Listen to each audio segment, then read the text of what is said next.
가정의학과이시기도 하면서 피부과로 또 시작도 하셨다고 앞서 말씀하셨잖아요. 네네. 그러면 이제 이 만성 피부 질환을 이제 주로 다루시는 게 되게 자연스러운 일인 것 같긴 한데 이게 통상적인 기능의학에서도 그러한지 아니면 원장님의 경우만 좀 더 특별히 만성 피부 질환에 대해서 더 신경 쓰시는 편인 건지 그러신가요? 결국은 의사들은 임상 경험으로 말을 하는 것 같아요.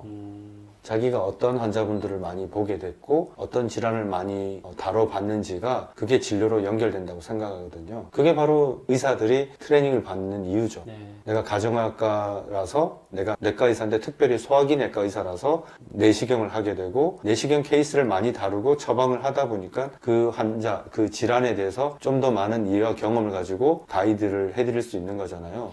이 의사라는 직업도 1990년대에 그 의료를 하던 의사와 2020년대에 있는 의사는 일반인들이 바라는 모습도 조금 더 기대치도 다르고 의사들이 생각하는 것들도 다르고 수동적으로 느낄 수도 있고 능동적으로 뭔가 어떤 위상을 만들어 가려고 하는 모습들도 있거든요. 무슨 말이냐면 예전에는 권위가 있는 이제 지식을 가진 의사로서 처방을 내리고 지시를 내리고 오더를 내린다고 그러죠. 그런 식으로 해서 환자들이 따라오게끔 만들어서 치료를 한다고 생각했는데 2020년대를 사는 의사는 요즘에는 그 왓슨도 나오고 알파고가 나오는 데서 의사들도 이런 지식을 가진 게 오히려 이 컴퓨터가 훨씬 더 다양한 많은 자료를 처리하고 더 정확한 진단을 내리고 이렇게 바뀌어 갈 수 있겠다라는 그런 막연한 불안감도 있고 어떤 면에서 보면 어두운 면에서 보면 긍정적인 면에서 보면은 그런 정확한 진단이 내려져서 의료는 더 발전할 것이라는 그런 모습들이 있는 거죠. 그런 가운데서 제가 가정의학과를 했지만 만성 피부 질환을 보게 된 데는 기본적으로 피부 미용 분야에서 오랜 시간 동안 제가 그런 경험도 했고 그리고 또 그 피부 질환을 다루는 분야에서도 제 나름대로 그리고 많은 케이스를 경험할 그런 시간들도 가질 수 있었고요. 그러다 보니까 피부과적 영역 외에도 그 다음에 가정의학과 의사로서 갖는 통합적인 인식 그 다음에 20년째 공부하고 있던 그 기능의학적인 학문적 백그라운드가 다 모여가지고 저희 병원에 좀 잘 낫지 않는 그런 피부 질환들을 보게 된 것 같아요. 병원에 기본적으로 이제 저탄고지를 하다가 요즘 캐토렛이 들어보셨나요? 예, 몸에 갑자기 피부에 뭐 발진이 생겨서 오신다든지 아니면 대학병원에서 하도 안 나으니까 면역 억제제까지 처방을 하거든요. 더 이상 그걸 먹고 싶지 않다. 면역 억제제를 먹다 보니까 다른 문제가 생길 수도 있어요. 다른 감염에 취약할 수가 있죠. 면역이 저하되어 있으니까. 사실 우리가 아까 한의원 얘기를 잠깐 했지만 보약을 먹을 때 면역을 좀 강하게 해주세요 라고 보약을 제가 먹지 면역을 좀 억제시켜주세요 하면서 보약 먹는 건 아니잖아요. 근데 실질적으로 이 잦은 피부 질환이 만성 피부 질환이 오는 경우에는 예를 들면 아토피 같이 이런 경우에는 환자가 잘 안 나으니까 병원들을 막 돌아다닙니다. 그러면 이 병원에서는 스테로이드를 안 주더라도 짧게 쓴다고 처방을 했는데 이 병원 가서 또 스테로이드를 받고 스테로이드를 안 쓰면 항생제를 장기간 쓴다든지 뭐 그런 일이 비일비재하거든요. 저 말고도 저희 기능의학회에 보면은 다른 전공을 하신 분들 많거든요. 외과 선생님들 많은데 외과 중에서도 이제 유방갑상선을 하셨던 분들은 그런 환자들을 쭉 보시다가 이제 기능의학적인 어떤 치료법을 접목을 하시는 거죠. 주로 여자분들이 많겠죠. 유방갑상선이니까. 그러니까 호르몬 불균형이라든지 그게 어디서 시작되었을까? 원인은 무엇일까? 그런 치료를 하시는 분도 있고 산부인과적인 측면에서 보면은 뭐 무월경이라든지 다낭성 난소 증후군이라든지 생리통이 심하다든지 이런 분들이 기능의학적인 방법으로 또 치료를 하시는 분들도 많죠. 그러면 일반 피부과 진료와 이제 원장님이 하고 계신 특히 만성 피부 질환 진료하는 거에 일단 말씀해 주신 걸 토대로 이제 유추해 보면은 막연하게 보면은 기능의학적 접근을 한다는 차이점은 있겠구나 라고 이제 알겠는데 좀 더 일반 이제 찾아오시는 분들 입장으로 전달을 하신다면 구체적인 차이로 뭐가 있다고 딱 꼬집어서 굵직하게 한번 말씀을 해주신다면 뭐라고? 일단 기능의학이 뭐냐? 네. 아까도 기능의학을 하게 된 뭐 이유를 물어보셨는데 기능의학이라는 학문 자체가 질병의 어떤 증상이나 어떤 질환 그걸 해결하려고 목을 매는 게 아니라 왜 이런 증상이 생겼고 왜 이런 질환의 형태로 보이는가에 대한 원인을 거꾸로 추적해 가는 거죠.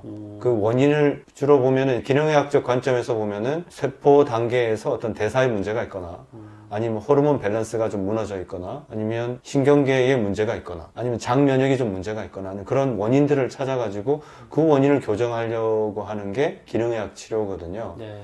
그래서 이제 피부 질환에 있어가지고 기능의학적으로 어떻게 치료를 할 거냐.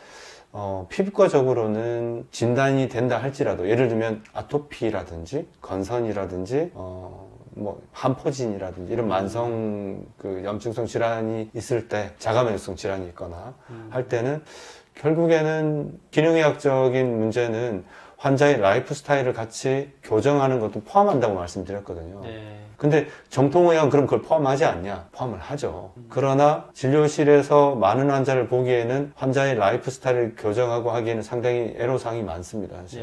네. 대학병원에서는 거의 뭐 1분 진료, 5분 진료라는 얘기도 뭐 정형화돼 있을 만큼 네.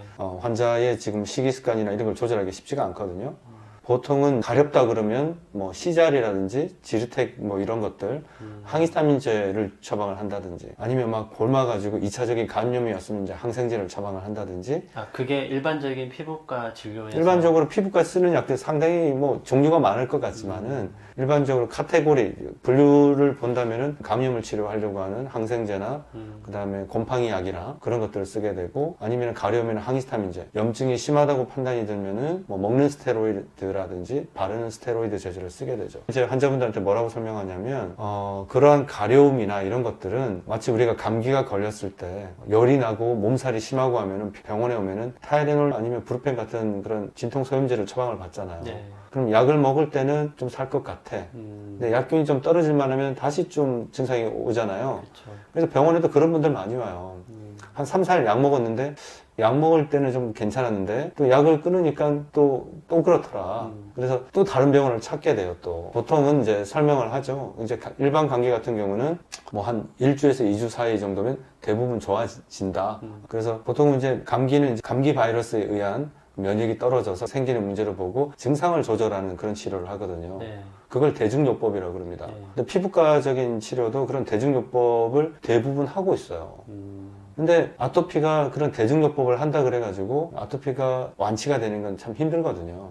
그래서 기능의학적 치료를 본다면 이제 아토피 문제도 보면 뭐 피부 장벽에 문제가 있다는 뭐 그런 논문도 많고 원인을 보자면 뭐 유전적인 문제가 있지 않을까? 그래서 부모님들이나 그 엄마 아빠나 할아버지나 이런 그 가계도를 보면은 알레르기 비염이 있다든지 아니면 또 엄마가 이미 아토피가 있다든지 아니면 다른 알레르기성 질환이나 면역 관련 질환이 있는 경우가 꽤 있거든요. 네. 그 외에도 이제 뭐 보면은 어릴 때 흙 만지고 놀고 막 이렇게 좀 지저분한데 노출되면 오히려 그게 면역에 더 도움이 된다든지 아니면 또 수돗물도 보면 경수보다는 연수가 아토피 환자는 더 좋다는 이런 것들이 다양한 원인들이 있습니다. 근데 이것들을 다 교정하기 힘든 것도 있고 여러 다양한 복합적인 것들 때문에 생기는 문제라 정통의학에서 다루기 힘들다고 얘기하면 좀 오해하실 수도 있는데 치료가 좀 어렵죠. 네.